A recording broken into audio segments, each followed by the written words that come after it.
My daughter has been missing for 6 years, and there's still no news of her. Tonight, I couldn't help but go to her room again. As I stared intently at her portrait on the wall, I heard her crying from inside the wall. "Mommy, it's so cold in the wall." My heart suddenly lurched. This whole thing started recently, with me hearing her cries in the middle of the night. 6 years ago, ever since my daughter disappeared. It became a constant ache in my heart. But lately, at night, I've been unable to sleep. I went to see a therapist. I was hoping for some psychological comfort, but I didn't expect. The therapist asked me with a serious face, "Have you been sleepwalking lately? Touched something unclean?" She made it sound so mysterious. I quickly shook my head, denying it. The therapist glanced at my husband, signaling him to leave first, saying she needed to do a psychological test on me. Who knew? As soon as the door closed, she asked again, "Have you been hearing someone crying in your ear in the middle of the night lately?" I nodded. "It's probably your daughter missing you." I was shocked, but isn't she already?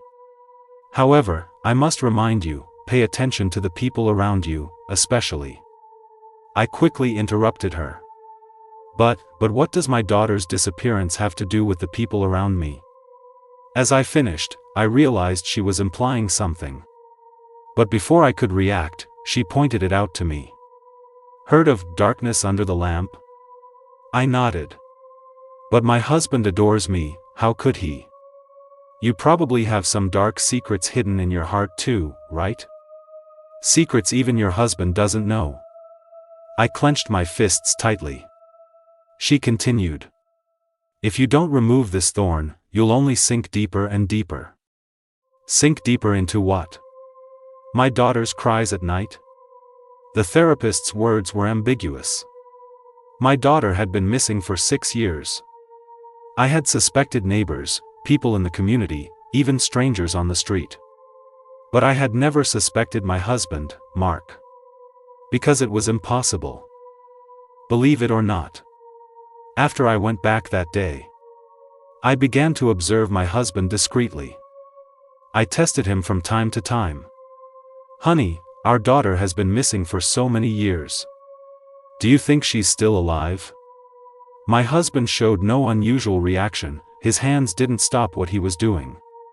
He even said calmly to me, "Let's hope so. But if she were alive, she would probably come back to find us, right?" I glanced at him and said lightly, "Honey, lately I've been hearing our daughter crying in the middle of the night." Hearing this, Mark suddenly looked up, and the bowl in his hand instantly crashed to the floor. He gripped my hand tightly. Where did you hear it?" Our daughter's name, Lily, had always been a taboo in our family. In the years since her disappearance, we had a tacit understanding not to mention her. But subconsciously, I knew she was probably long dead. I just still held on to a fantasy about her. I still remember. When Lily was just learning to walk, she had a limp. But even as she grew older, it remained the same. Later, a trip to the hospital revealed the truth. She had congenital polio. This added another burden to our already struggling family. Mark and I were so worried we couldn't sleep at night. But we still couldn't find a solution. Our family was already on the brink of poverty, and then Mark lost his job. It felt like there was no way out. But the next day, Mark calmly said to me, "Don't worry, I'll handle this." I quickly pressed him. "How will you handle it?" He said impatiently, "Don't you worry about it." I stood there in disbelief, looking up and down at this usually honest man who had always been good-natured and had never lost his temper with me. But he didn't seem to care at all. A creature that shouldn't have been born in the first place, and a sickly one at that. Besides being a bottomless money pit, what's the point of keeping her? I was even more stunned into silence. Who would believe these words came from a man who supposedly loved his wife and child? You really think so? Alright, don't worry about it. I'll take care of it. It won't go through your hands. I clearly remember him sending me to the countryside overnight. When I came back, our daughter was gone. At first, I couldn't accept it. After all, she was a piece of my own flesh. To disappear just like that. I had to find out what happened, one way or another. Every day, I questioned Mark like a madwoman. Where did he take our daughter? Even if I could just secretly see her once. But every time, Mark would hold me tightly. Deep breath, yes, deep breath. He would say faintly. It was fate, I guess. I took Lily shopping that day, and she wandered off in the blink of an eye. Maybe she's living happily with another family. After a while, I stopped asking. But it was as if God was playing a cruel joke on me. One day, unintentionally, I saw. Mark's phone search history showed. How long does it take for quick setting cement to solidify? And the time was exactly the night I went back to the countryside. My scalp instantly tingled. Then I remembered what the doctor said. A terrifying thought raced through my mind. I frantically searched the room, but found nothing. Right, there was one more room. Pushing open my daughter's room again, everything was still the same. Except, a portrait of her had appeared on the wall at some point. In the painting, she was smiling at me. This was the first time in so many years. Mark and I had a showdown about our daughter's disappearance. He said. No one wanted her, so I had to sell her. I screamed at him hysterically. Did you sell her? Or, bury her? He looked up sharply, surprised, clenched his fists, and finally, coldly spat out 2 words. Buried her. My scalp tingled with shock, and I instantly burst into tears. I never thought he would just admit it like that. I couldn't control myself. I grabbed a knife and slashed at him wildly. As for where our daughter was buried, neither Mark nor I mentioned it. He knew very well. And I could vaguely sense it too. Only, from that day on, I started having nightmares every day. Especially recently. I could always hear my daughter's cries. Even the therapist told me to find the source. If this thorn isn't removed, no one will have peace. Tonight. I heard my daughter crying again. She sobbed. Mommy, it's so dark in the wall. Mommy, it's so cold in the wall. Mommy, why don't you come find me?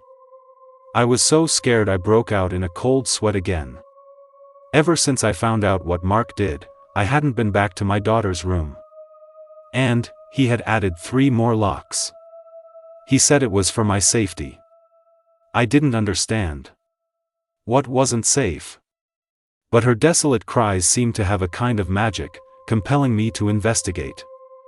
Back then, because the rent was cheap, we rented this apartment at the very end of the hallway, next to the stairs. And my daughter's room was the innermost one. I first went to the storage room to get some tools and a flashlight. I tiptoed to the door of the innermost room. But for some reason, I kept feeling a chill behind me. I was hesitating whether to open the door when I heard that eerie yet mournful cry again. Mommy, it's so cold in the wall. Mommy, come save me quickly. Hearing this, my heart skipped a beat. My hands moved faster to open the door. 1 lock, 2 locks, finally, my daughter's room door was open again. To avoid being discovered by my husband, I immediately locked the door from the inside. Who knew, as soon as I steadied myself, laughter echoed in the room again. Come on, come on. Guess where I am? Because of the unpleasant experience with Mark last time. Although it wasn't explicitly stated, the only thing out of place in the entire room was the newly added painting. That painting was almost as tall as a person. I stared intently at my daughter's face. But I had only taken 1 step. The painting visibly tilted at an angle. And the daughter in the painting, who was laughing heartily, had 2 lines of bloody tears streaming down her face. As if she was about to climb out of the painting. I was so scared I quickly stepped back. I quickly rubbed my eyes and shone the flashlight directly on the painting. I looked again. The portrait wasn't crooked, my daughter was still smiling. I tentatively called out softly. "Lily?" No response, just dead silence all around. Looks like I was overthinking it. Probably just my mind playing tricks, seeing illusions. After comforting myself, I slowly walked towards the portrait. Tap, tap, tap. 1 step, 2 steps, 3 steps. My daughter's room had no windows, especially after she disappeared. My husband had someone seal the entire room. It was pitch black, without a sliver of light, eerily quiet. Only the beam of the flashlight illuminated my daughter's smiling face. Sinister. I searched the whole house, only my daughter's room was left, and only here was there an extra painting. As if to hide something. If there was something to hide, then. Trembling, I abruptly lifted the painting. But there was nothing behind it. I was about to get closer and examine it carefully. Suddenly, a large patch of red liquid seeped out of the wall. And a corner of a plastic candy wrapper. I knew it, that was Lily's favorite. I stumbled back in fear. Although I had a premonition, seeing it with my own eyes was still hard to accept for a while. I had to admit.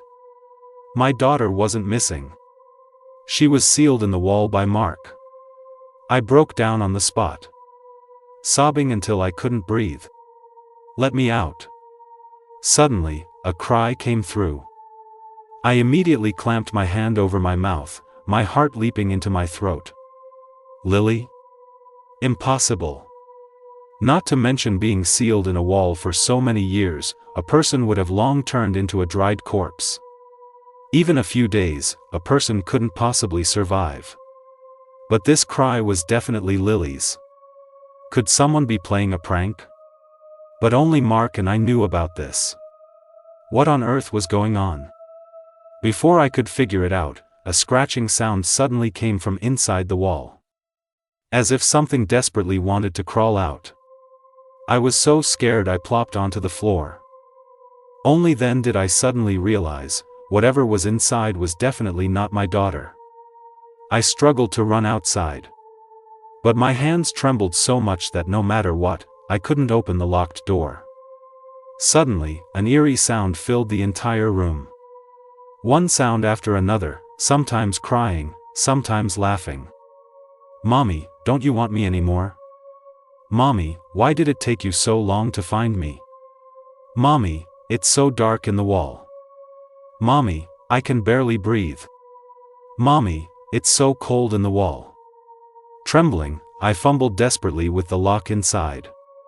But now I couldn't open it at all. The voice that seemed so far away just now suddenly felt like it was right beside my ear. As if whispering eerily, close to my ear. "Mommy, it's so dark in the wall. Stay with me." Terrified, I quickly hugged my head and collapsed on the floor, limp. I was freezing all over, desperately clawing at the door. But it felt like something behind me was forcefully pulling me towards the wall. My mind knew. But my body couldn't exert any strength at all. Suddenly, I heard Mark calling me. Mustering my last ounce of strength, I scrambled out of the room. In the dead of night, I huddled at the foot of the bed, trembling all over.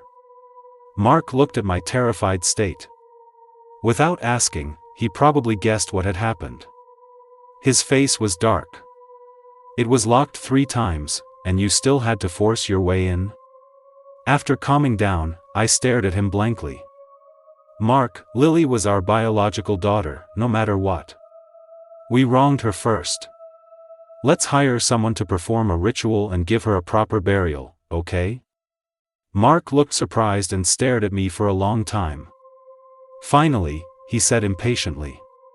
"What ritual? It's all a waste of effort.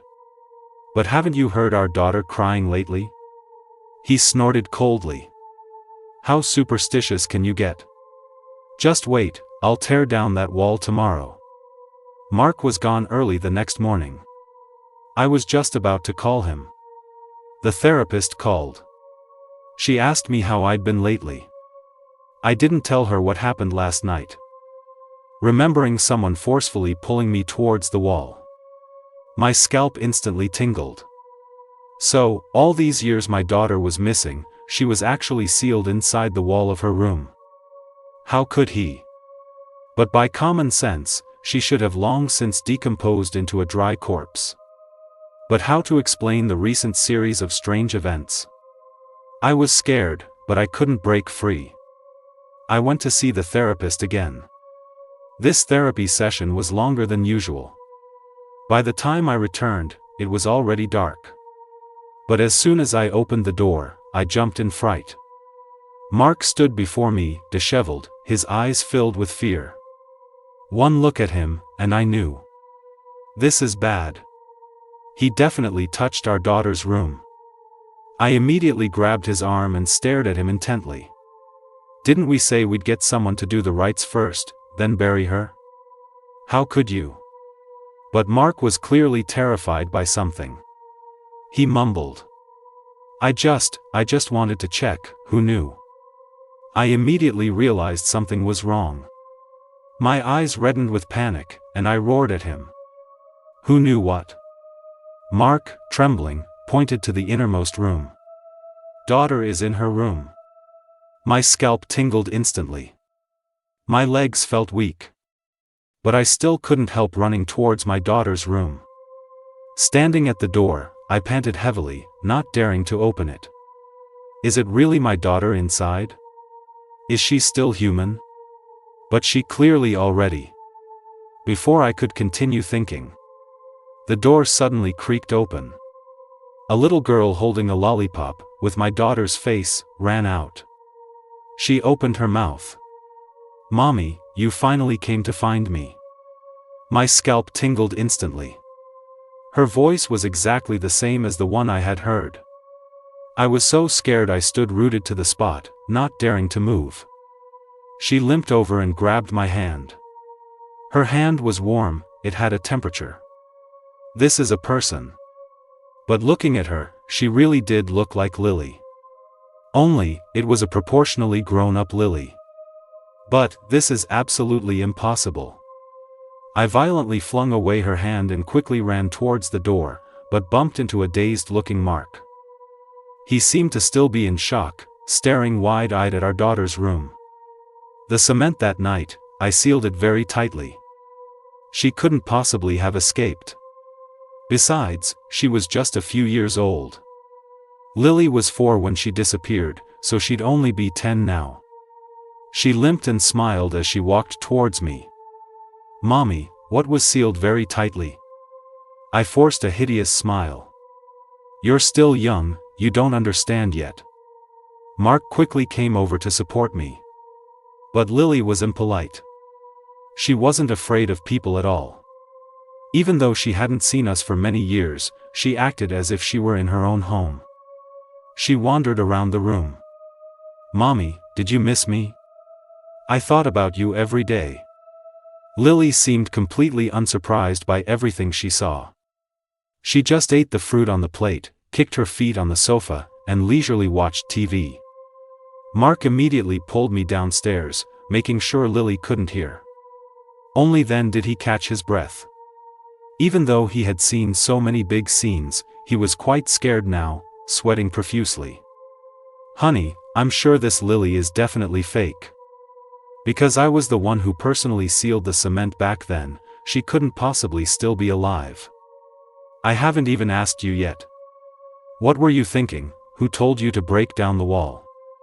Isn't it because you keep hearing those weird noises every day? I told you to find someone to perform a ritual first, then bury her. What's going on now? A living person just appeared out of nowhere.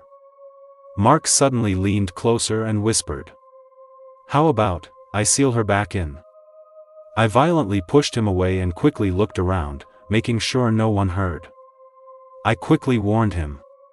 She's so old now, do you really think she's still a child who doesn't understand anything? Besides, whether she's real or fake, what she came back for, we don't even know. Don't act rashly. 6 years ago, I had already lost my daughter once. Back then, because our family was so poor we couldn't even afford food, and had no money to treat our daughter's illness. That's why I turned a blind eye. But I never expected Mark to choose the cruelest method. For these 6 years, I haven't been able to eat or sleep peacefully. I should have stopped him back then. I shouldn't have let Mark lay a deadly hand on our child. Now Lily is back. First, regardless of whether she is really her, or what she came back for. But there's one thing, I absolutely cannot let Mark hurt her again. I didn't understand before, but now I'm a little relieved. Seeing my firm attitude, Mark frowned and threw the problem back at me. Then what do you suggest? We can't just leave her in the countryside. No, the people there all know our daughter went missing.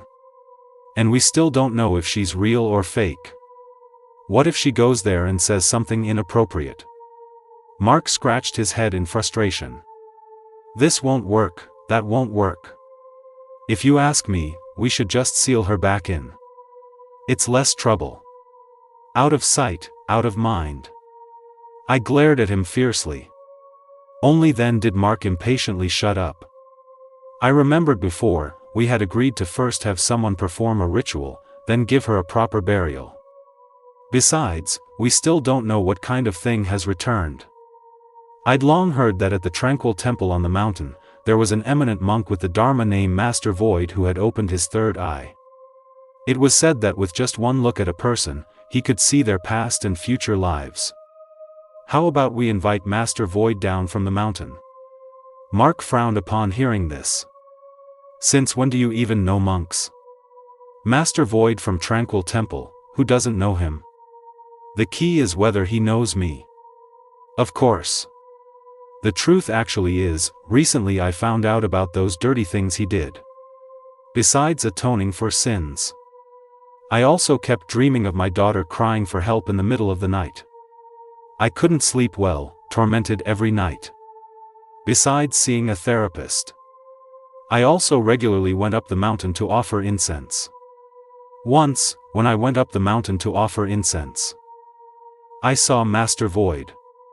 As usual, he just nodded at me and walked away. I called out to him. Not wanting to waste his time, I got straight to the point. He said he remembered me. After a few sentences, I found out. The last few flights of stairs up the mountain, others walked. But I crawled up on my knees. The money I gave him for the ritual, Master Void said the merit money I donated before was already enough. However, the ritual itself was easy. He just needed to come to the house and take a look at the wall where the person was previously sealed. And the person who returned. When Master Void came to my house, Mark had gone out at some point. Lily was still sitting on the sofa watching TV, just like before.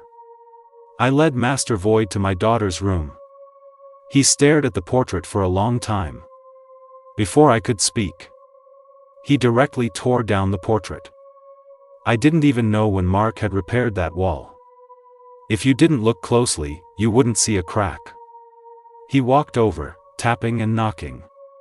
A gust of cold wind blew from the crack. I don't know how long he looked. He didn't say a word, just nodded at me and walked out. Only before leaving, he stared at my daughter again for a while. As if comparing the portrait with the real person to see what the difference was. I walked Master Void downstairs. Only then did he speak. To be honest, after so many years of cultivation, I've never believed in ghosts or gods. But I know that sometimes, the human heart is more terrifying than ghosts. Whether your daughter is real or fake. Actually, a test will reveal the truth. Master Void's words left me utterly confused. I was just about to ask him how to test it.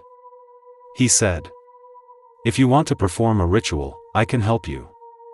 But what can truly test the effect is actually to die once more."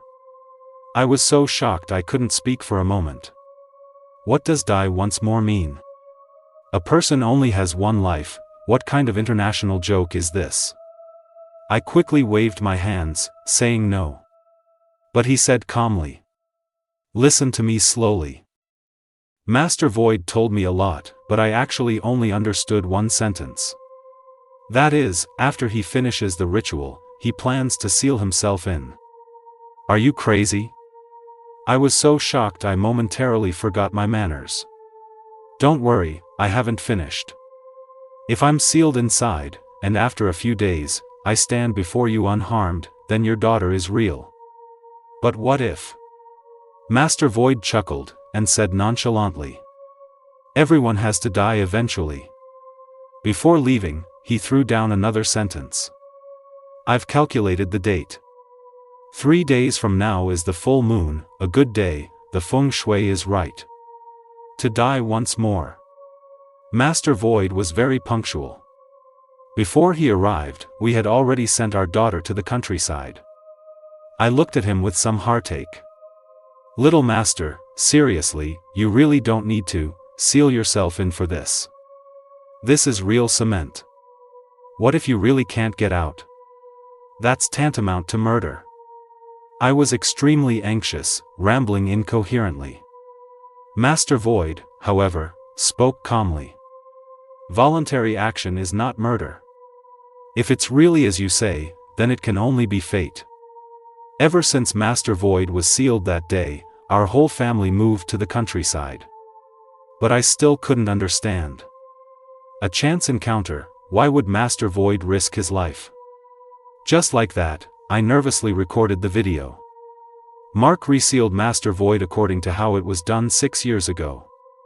According to the agreed time, we would return in 5 days. Mark and I went to the countryside overnight to meet up with our daughter. But as soon as we got home, we found the house pitch black. I thought my daughter was already asleep. Who knew, she was curled up alone on the sofa, staring blankly at the TV. The crucial thing was, she was watching a horror movie. Something like The Ring. I walked over and immediately turned it off. "It's late at night, aren't you, a little girl, scared?" She wasn't angry either, just took the remote and turned it back on, even saying coquettishly, "Mommy, come quick, watch with me." Mark had already gone to bed. These past few days, he'd probably been through enough. I originally wanted to persuade my daughter to go to sleep quickly, but remembering how I'd been absent from her life for so many years, the words on the tip of my tongue changed to, "Just watch for half an hour." Let alone before, even now, I wouldn't do such a thing. Because for a family like ours, as soon as we open our eyes each day, we have to calculate how to get enough to eat. Remembering how others in movies used to have a pile of snacks in front of them while watching, I spoke first. "Are you hungry? Thirsty?" Only then did Lily seem to show some emotion. He, Mommy, are you concerned about me? But why did you abandon me?" she asked with a sincere face. I didn't know how to answer her. "Mommy didn't abandon you, Mommy was just too busy." Busy with what? Or was Mommy just pretending all along? I suddenly turned to look at her. Is this something a 10-year-old child would say? But before I could answer, she stood up and put on a smile. "What does Mommy want to drink? I'll get it for you." I shook my head. Suddenly, a loud crash, lightning and thunder. I was just about to turn off the TV. I saw the movie scene was just when the female ghost with disheveled hair crawled out of the TV. My heart skipped a beat. My scalp tingled instantly. I whipped my head around and saw my daughter, who had gone to get water, was now with disheveled hair, kneeling on the floor, her eyes red, crawling towards me.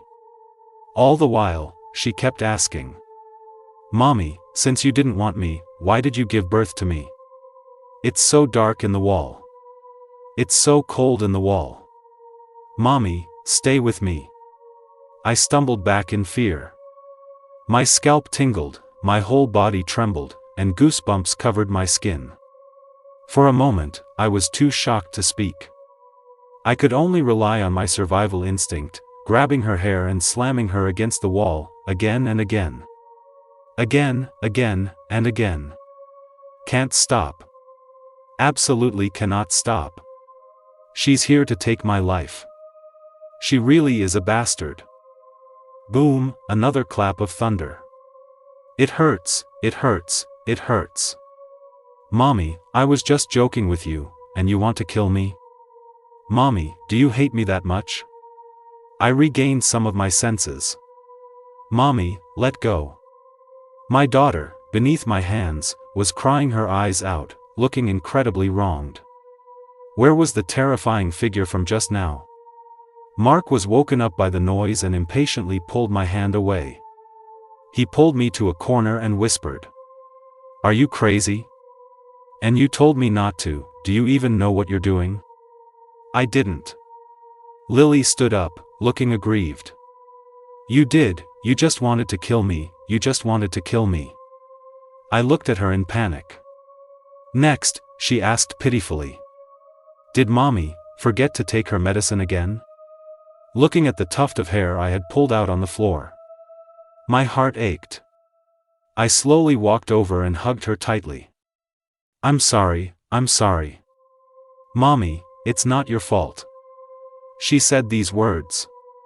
But I felt a curved knife in her pocket. It was the one I kept under my pillow for self-defense for years. This night, neither Mark nor I slept. This was the first time in 6 years that he and I had sat up together until dawn. I wonder how Master Void is doing. Perhaps he can really give me the answer. Whether my daughter is real or fake, this matter should come to an end. The next day, Mark seemed to have gone mad. He spoke as if it were the most ordinary thing. I've decided, regardless of what Lily is, real or fake, I'm going to seal her back in. Since she survived the first time, she'll definitely survive the second. I said. She's 10 now, not 4, for you to mess with. Last night, I found a knife in her clothes. Mark looked up at me sharply, in disbelief. What? Real or fake, we're not safe now. I don't know what she wants to do, and I don't know when she'll strike. If she really is our daughter, then why would she do this? But if she's not our daughter, then why is she familiar with everything here? We'll know tomorrow. Tomorrow is the 5th day Master Void mentioned. Mark and I returned to our rented place early. But there was nothing there. I went to my daughter's room again. It was still the same as when we left. Nothing had changed. I found it utterly ridiculous. What miracles! It was all just human fantasy. And a life was needlessly lost. Just as I was feeling sad for Master Void, I heard a knock on the door. Knock, knock, knock. Mark and I exchanged a glance and immediately opened the door. It startled me.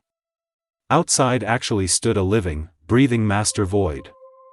I was so shocked I couldn't speak for a moment, and quickly ushered him into the house. Mark and I circled Master Void several times. After confirming he was a living person. Only then did we breathe a sigh of relief. But, how is this possible? Master Void didn't allow many questions, he just said. Our daughter, who had been missing for 6 years, was indeed our biological daughter. Nothing more to disclose. Too many questions remained unanswered. When Master Void was leaving, I offered to see him off. Only when we were alone. Did I finally manage to ask? Master Void, what exactly is going on? Please just tell me. Master Void hesitated for a moment, but still didn't speak. I pressed on. Did you know all along that you wouldn't die? Master Void didn't answer my question. He asked faintly in return. Even if I wasn't sealed, weren't you going to seal your daughter back into the wall sooner or later? I was surprised by his words. How did he know? It doesn't matter if I tell you. When I was invited to your house back then, I saw wind coming through that crack in the room. I knew then that there must be a secret passage underneath. Which means, your daughter back then was probably coincidentally rescued by a kind-hearted person. I put my hands together like him and bowed to him. Thank you, Master. I hope you can keep this a secret. This is a small token of my appreciation. Master Void did not accept my token of appreciation. He just stood there, staring at me.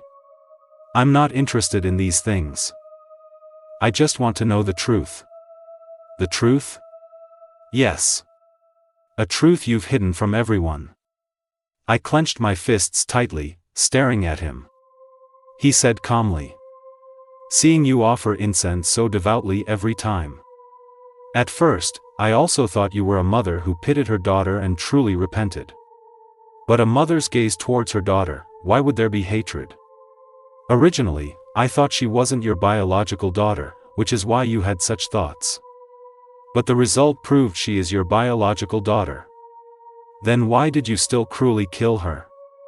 No, to be precise, even if you didn't do it yourself, knowing but not acting is tantamount to murder. Even if she had an incurable disease and was a burden to the family, did she deserve to die? No matter what, that was a living life, wasn't it? I had never seen Master Void speak so much at once. Or rather, I had never seen a monk speak so much. He then continued. I've seen too many people who appear to be cat lovers on the surface, but behind the scenes, they pour scalding hot water on cats. So, you are too, right? Master Void's words became increasingly harsh, to the point where I found them a bit annoying. I interrupted him. Are all eminent monks as gossipy as you, loving to pry into other people's privacy? As if realizing he had indeed overstepped, Master Void put his hands together and nodded at me. Apologies for the disturbance. Seeing I was still unwilling to speak. He shook his head, turned to leave, and then, as if remembering something, he turned back. That medicine, it's better to take less of it. I was shocked and quickly called out to him. Stop. I didn't ask Master Void how he knew I was taking medication. Since he could raise so many questions, it probably wasn't difficult for him to find out about the medicine if he wanted to. It was medication for bipolar disorder, depression, and psychosis. I had been taking it for many years. I can't remember exactly when I started taking it. I only know it was the first year after I was raped. It must have been when my condition was at its worst. I was raped the year my daughter was born. I felt like my whole world had collapsed. Such an evil seed could sprout and be born. I sincerely loathed her. Yes. I loathe her. Because she shouldn't have been born. She is the daughter of a rapist. She doesn't deserve to live. So, when she was about to be born, I discarded her. But who knew, the next day, she miraculously appeared at my doorstep. I abandoned her in the park, on the street, even by the river. But in the end, she was always brought back to me by someone. Such strong fate. But I refused to believe it. I wanted to see, who was it? The next time I abandoned her. I squatted nearby all night but didn't see anyone. Just when I thought, this time I finally succeeded. I saw that person again. The person who raped me. Which is my current husband, Mark. Without hesitation, I grabbed a knife and stabbed him fiercely. One stab after another. I stabbed him 3 times in a row. He didn't even fight back. Until he lay on the ground, dying. I turned and walked away coldly. He used all his strength to grab my ankle. He said he loved me. He said as long as he could be with me, he was willing to die. He said not to abandon her, he would take responsibility for raising her. Unbelievable. This world is crazy. Yes, sometimes living is 100 times, 1,000 times more painful than dying. So, welcome to the world of hell. I brought him, and her, home together. But how could it be possible? When I see that person, and his spawn. I feel so disgusted I'm about to explode. Can't stand it for a second. Then, kill them both.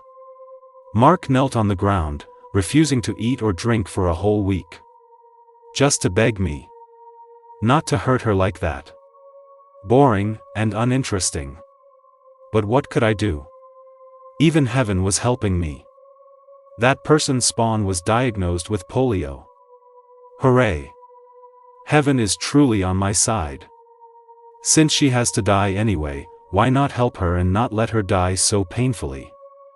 I was worrying about what method to use. Unexpectedly, Mark didn't stop me this time and even offered to help. So it was to leave a way out for his spawn. But he knew I would find out sooner or later, yet he couldn't not do it. And he had to make it look convincing. So, he used the familiar surroundings and building structure to put on such a big show for me. What a master planner. Master Void listened without speaking, just staring intently at me. Finally, he asked me calmly. Do you still hate him and her now? Or, have you let go now? I glanced at him and snorted coldly. Don't judge others unless you've walked in their shoes. Hate? Let go? What do you think? Mark, holding Lily's hand, stood behind me at some point. I don't know how much they heard. But, it doesn't matter anymore. A person who shouldn't have been born. And a person who should have gone to hell. I couldn't be bothered to look at them again. Because it felt dirty. What's even more ridiculous is, now they don't even pretend anymore. Mark's eyes reddened as he questioned me. After all these years, you still hate me that much? For the first time, Mark dared to ask me this question to my face. He must have been bottling this up for years. It must have been hard for him. I turned around, not wanting to bother with him. Lily ran out from behind Mark, her eyes red. Mommy hates me that much, wants me to die that much? If so, why did you give birth to me in the first place? I laughed disgustedly and pushed her away violently. Ask your filthy father. Ask him how you were born. Lily suddenly pulled out the curved knife from her pocket. The tip of the knife was pointed at me. I won't ask him, I'll ask you. Since you wanted me dead years ago, then today I'll grant your wish. Mark's eyes turned red with anxiety, and he violently tried to snatch the curved knife. He held her tightly. But her whole body was resisting fiercely. For the first time, he roared at me. It's been so many years, I've done everything according to your wishes, what more do you want? She has your blood too. Back then, you abandoned her on the street, in the park, I didn't care. But you still wouldn't give up. After knowing she was sick, you even wanted to bury her alive. If I hadn't pretended to obey you on the surface, been harsh with Lily, and sealed her in the wall, could she have lived well until now? Thankfully, that secret passage led to Tranquil Temple, and Master Void found Lily a responsible therapist. Otherwise, Lily would have long been a wandering soul. I looked sharply at Master Void. No wonder. No wonder he knew so much. Mark's eyes were red. It's all my fault for being young and horny, for not being able to control myself at that moment. But my daughter shouldn't have to bear the consequences of my mistakes. She's only 10 years old. These years, you've had bipolar disorder, depression, and psychosis. I didn't dare to provoke you. But today, I have to make things clear. Before, I was timid, I was weak, I just wanted to escape, living a cowardly life. But now Lily has grown up, I have nothing to worry about.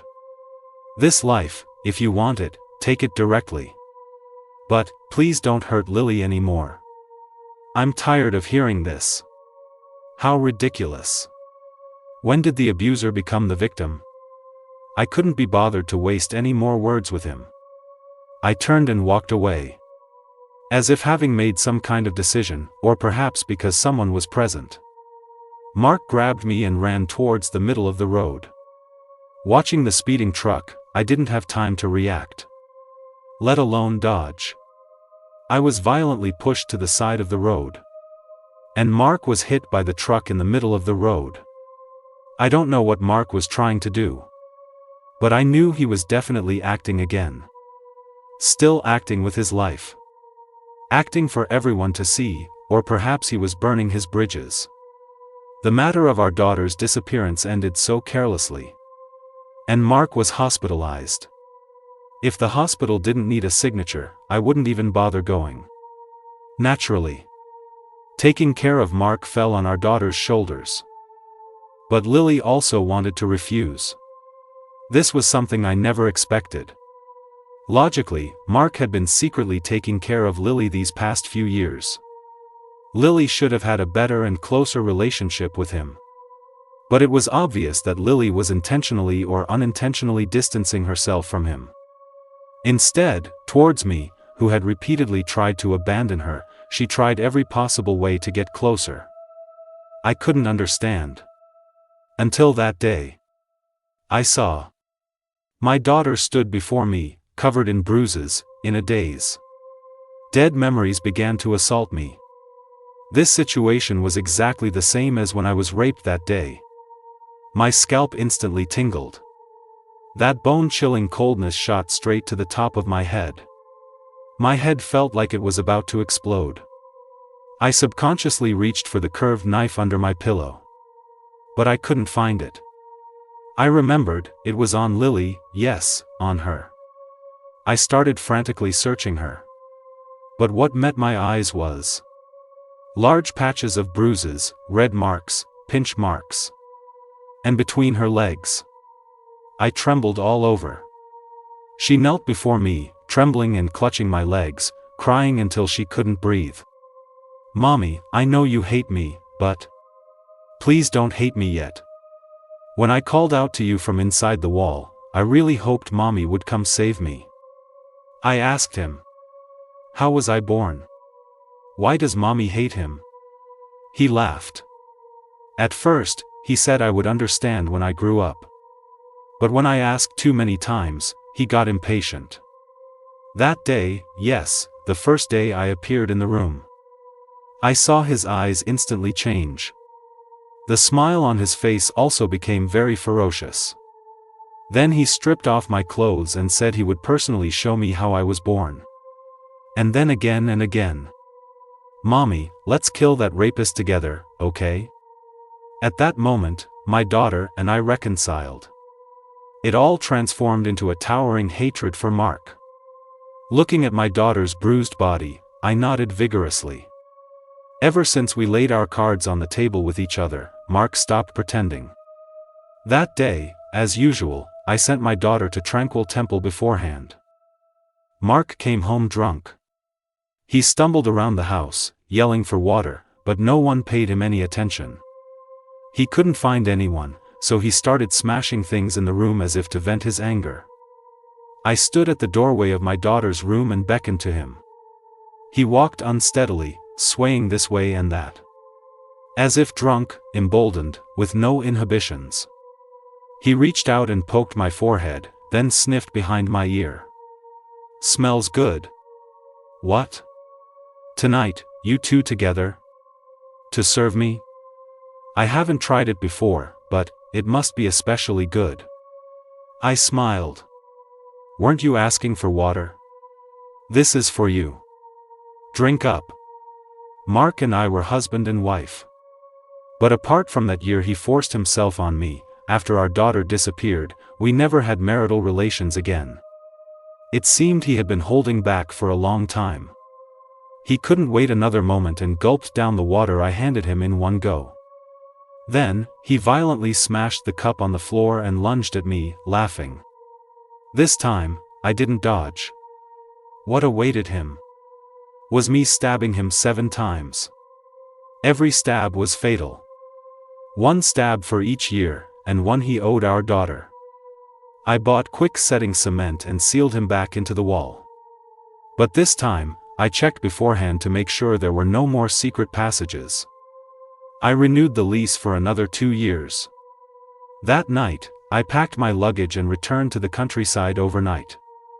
When I saw my daughter again, she was sweeping at tranquil temple.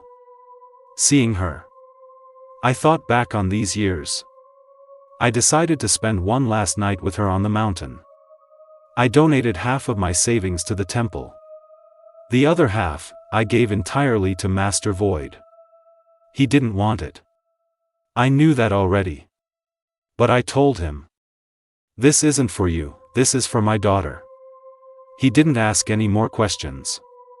That night, my daughter and I lay together. This feeling is so strange, my whole heart is warm.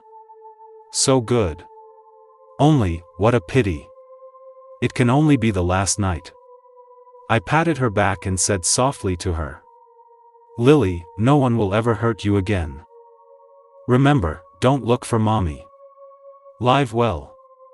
And, I'm sorry. Mommy died. She took a bottle of pills. By the time I found her, her body was already completely cold.